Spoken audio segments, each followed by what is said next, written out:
자, 오늘 저희가 함께 깊이 파고 들어볼 자료는 히브리서 2장입니다. 이 고대의 문서를 보면요. 구원이라는 개념을 마치 한 편의 잘 짜인 드라마처럼 풀어내는 것 같아요. 네, 맞아요. 그 비유가 아주 정확한데요. 1막은 주목하세요. 이건 당신이 생각하는 것보다 훨씬 더 중요합니다. 라는 아주 긴급한 경고로 시작하죠. 그렇죠. 그리고 2막에서는 뭐랄까 당시의 권력 구도를 완전히 뒤집는 그런 반전이 나오고요. 네, 미래 세상의 주인이 강력한 천사가 아니라 오히려 연약한 인간이라고 선언해버리거든요. 그리고 마지막 3막에서는 그 인간의 운명을 이루기 위해서 주인공이 어떻게 그 약함과 고난을 받아들여야 했는지 그 영웅의 여정을 보여줍니다. 맞습니다. 그래서 이번 탐구의 목표는 바로 이 드라마의 흐름을 쭉 따라가면서 왜 이 텍스트가 구원자는 반드시 우리와 똑같은 이 피와 살을 가진 존재여야만 했는지 그 이유를 한번 파헤쳐보는 겁니다. 아주 흥미로운 여정이 될 것 같습니다. 자, 그럼 1막 그 긴급한 경고부터 한번 자세히 들여다보겠습니다. 네, 본문이 시작부터 분위기가 좀 비장해요. 1절을 보면 들은 것을 더욱 간절히 삼가서 흘러 떠내려가지 않도록 하라. 이렇게 말하잖아요. 네, 이 흘러 떠내려간다는 표현이 정말 생생하게 다가오더라고요. 그렇죠. 이게 그냥 뭐 중요한 걸 깜빡 잊는다는 느낌이 아니라 정말 급류에 휩쓸려가는 작은 배처럼 굉장히 절박하게 들려요. 네, 정확히 보셨어요. 가만히 있으면 그 자리에 있는 게 아니라 적극적으로 붙잡지 않으면 순식간에 그냥 떠내려가 버린다는 그런 위기감을 처음부터 딱 조성하는 거죠. 네네. 근데 여기서 흥미로운 점은요. 그냥 감정적으로 이거 중요해 라고만 외치는 게 아니라는 거예요. 굉장히 냉철하고 법적인 논리를 펼치거든요. 아, 그 2절하고 3절 말씀이시죠? 맞습니다. 천사들을 통해 하신 말씀이랑 주께서 직접 하신 말씀을 비교하는 그 부분이요? 이거 정말 법정에서 증거의 신빙성을 따지는 변호사 같은 느낌이던데요? 네, 거의 그런 분위기죠. 저자가 이렇게 말하는 거예요. 자, 여러분. 과거에 천사들을 통해 전달된 율법, 그러니까 구약도 어기면 공변된 보응, 아주 공정한 대가를 치렀습니다. 그렇죠? 아, 먼저 다들 동의할 만한 사실부터 던지는 거군요. 네. 청중들이 네, 맞습니다. 라고 할 수밖에 없는 사실을 먼저 제시하고요. 그러고 나서 결정적인 질문을 던지는 겁니다. 그런데 하물며 그 천사들이랑은 비교도 안 되는 창시자 본인이 직접 와서 전한 이 위대한 구원의 메시지를 무시한다면 어떻게 그 결과를 피할 수 있겠습니까? 와, 이건 거의 수사학적인 KO 펀치네요. 그렇죠. 단순히 믿지 않으면 벌 받는다. 이런 협박이 아니라 듣는 사람이 스스로 가치의 무게를 저울질하게 만드는 아주 세련된 설득 방식인 것 같아요. 맞습니다. 이전과는 아예 차원이 다른 이야기가 시작됐으니까 여러분의 태도도 달라져야 합니다. 라는 그런 압박이 느껴지죠. 네네. 그리고 그 주장을 뒷받침할 증거까지 딱 제시하잖아요. 아, 4절 말씀이시죠? 네. 4절을 보면 이 메시지가 그냥 말로만 선포된 게 아니라고 해요. 하나님께서 직접 표적, 기사, 여러 가지 능력, 그리고 성령을 통해서 그 진실성을 보증하셨다는 거죠. 아, 인간의 주장만이 아니라 하늘의 초자연적인 인증까지 받은 메시지다. 바로 그겁니다. 이렇게 1막의 옆을은 이 메시지의 최고의 권위랑 무게감을 부여하면서 청중들을 완전히 집중시키는 거죠. 알겠습니다. 그렇게 긴장감을 최고조로 끌어올린 다음에 드디어 2막으로 넘어가서 본론을 시작하는군요. 네, 그렇습니다. 5절에서 갑자기 장차올 세산이라는 개념을 던지면서 하나님이 그 세상을 천사에게 맡기지 않으셨다고 선언해요.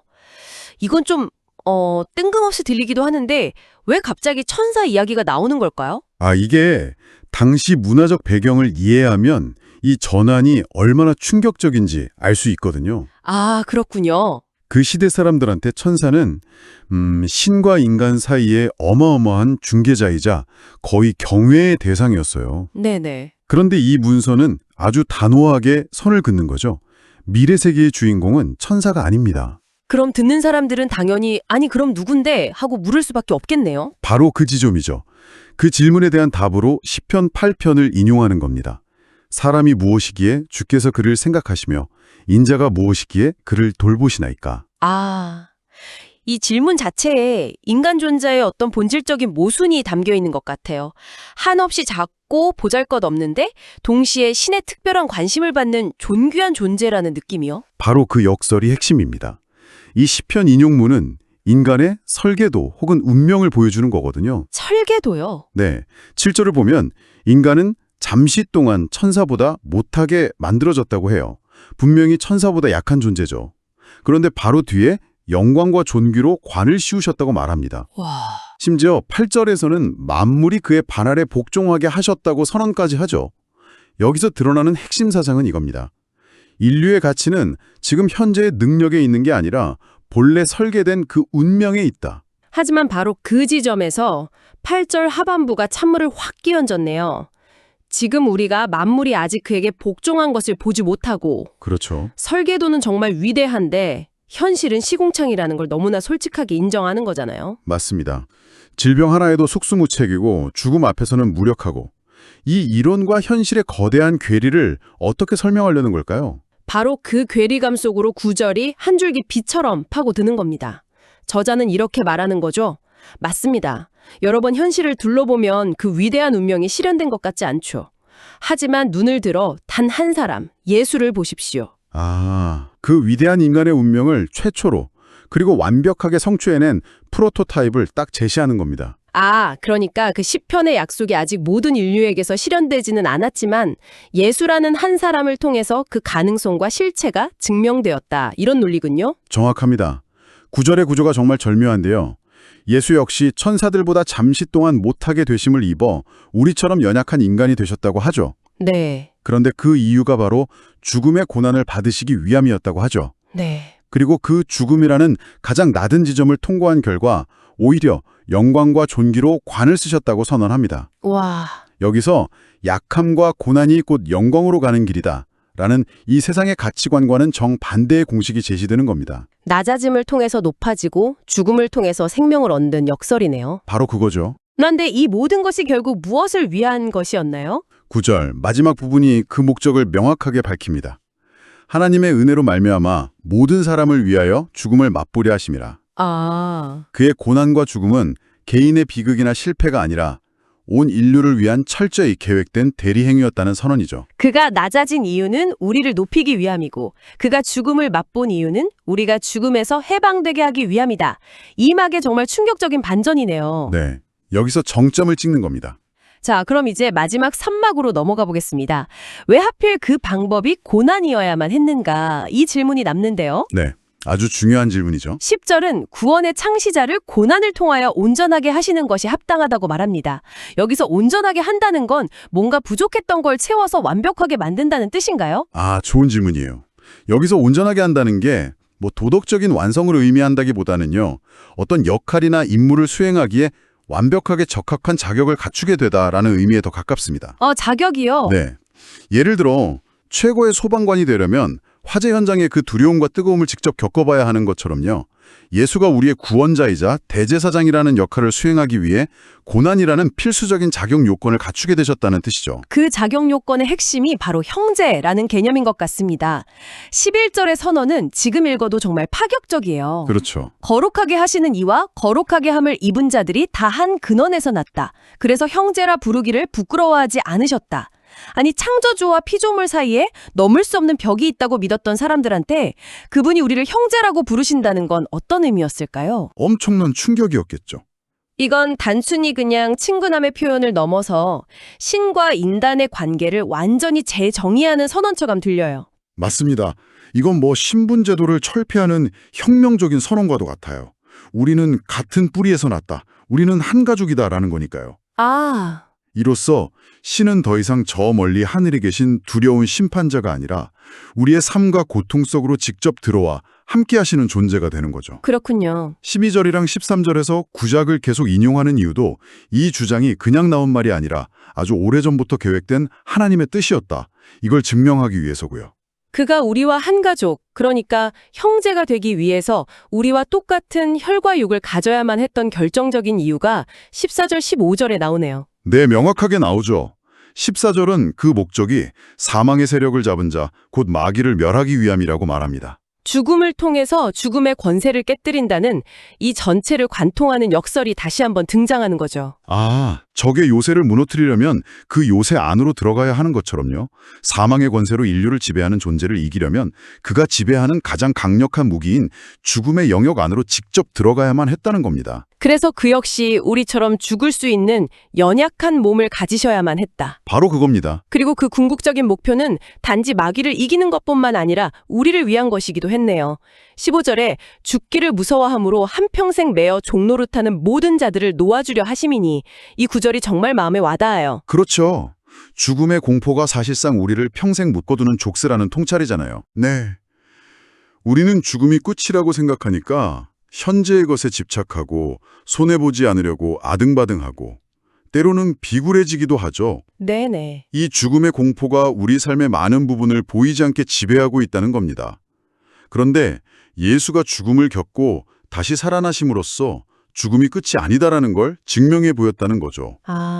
그로써 우리는 더 이상 죽음의 노예로 살지 않고 더 자유롭고 담대하게 살아갈 수 있는 길을 열었다는 것이 이 텍스트의 주장입니다. 이 모든 사역이 천사 같은 영적 존재가 아니라 오직 아브라함의 자손, 즉 우리 인간을 위한 것이었다는 점을 16절에서 다시 한번 딱 못 박네요. 네, 분명히 하죠. 그렇기 때문에 17절의 결론이 너무나 자연스럽게 다가옵니다. 그러므로 그가 범사의 형제들과 같이 되심이 마땅하도다. 그렇죠. 인간을 돕기 위해서는 인간이 되어야만 했다. 정말 명쾌한 논리적 귀결이네요. 그렇습니다. 그리고 그 최종적인 역할이 바로 자비하고 신실한 대제사장이 되는 것이었어요. 대제사장이요? 네, 대제사장의 역할을 가장 쉽게 설명하자면 다리, 브릿지라고 할 수 있어요. 아, 다리요? 그는 죄 많고 연약한 인간과 거룩하신 하나님 사이를 연결하는 다리였죠.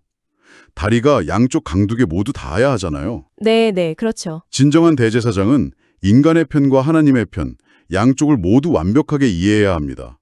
그래서 예수는 하나님의 아들이시면서 동시에 우리의 모든 것을 아는 완전한 인간이 되셔야만 했던 겁니다. 그리고 이 모든 산막 드라마의 대단원이 바로 18절에 압축되어 있는 것 같습니다. 네, 마지막 절이죠. 자기가 시험을 받아 고난을 당하셨은즉 시험받는 자들을 능히 도우실 수 있느니라. 아, 이 구절이 주는 울림이 정말 크네요. 이 구절이 바로 이 텍스트가 제시하는 자격의 정점입니다.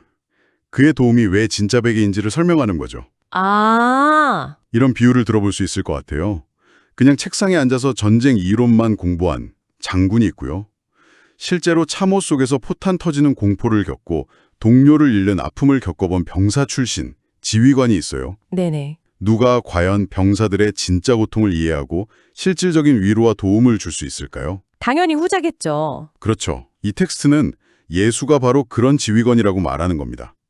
그는 이론으로만 우리의 고통을 아는 게 아니라 우리의 고통을 직접 겪어보셨기 때문에 우리를 도울 자격과 능력을 갖추셨다는 거죠. 오늘 저희는 히브리서 2장이라는 한 편의 드라마를 통해서 고난의 메시지가 왜 그토록 중요하며 또 전능한 존재가 왜 가장 연약한 인간의 몸을 입어야만 했는지를 깊이 들여다봤습니다. 네. 그는 멀리서 우리를 구원하는 존재를 넘어서 우리의 고난을 몸소 겪고 이해하면서 우리를 형제라 부르고 함께 이 길을 걷는 존재로 그려지고 있네요. 네.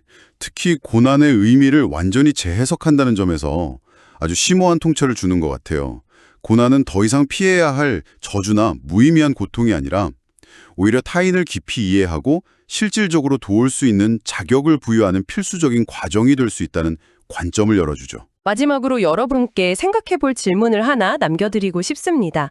이 본문은 예수가 우리의 고난을 겪었기에 우리를 도울 수 있는 자격을 얻었다고 말합니다. 그렇다면 혹시 당신이 지금 겪고 있는 그 어려움이나 시험이 역설적으로 당신을 다른 누군가를 위한 깨지지 않는 다리로 또 상처 입은 자들을 도울 수 있는 자격을 갖춘 지휘관으로 만들어가고 있는 과정일 수는 없을까요? 이 점에 대해 한 번쯤 생각해 보시는 것도 의미가 있지 않을까 싶습니다.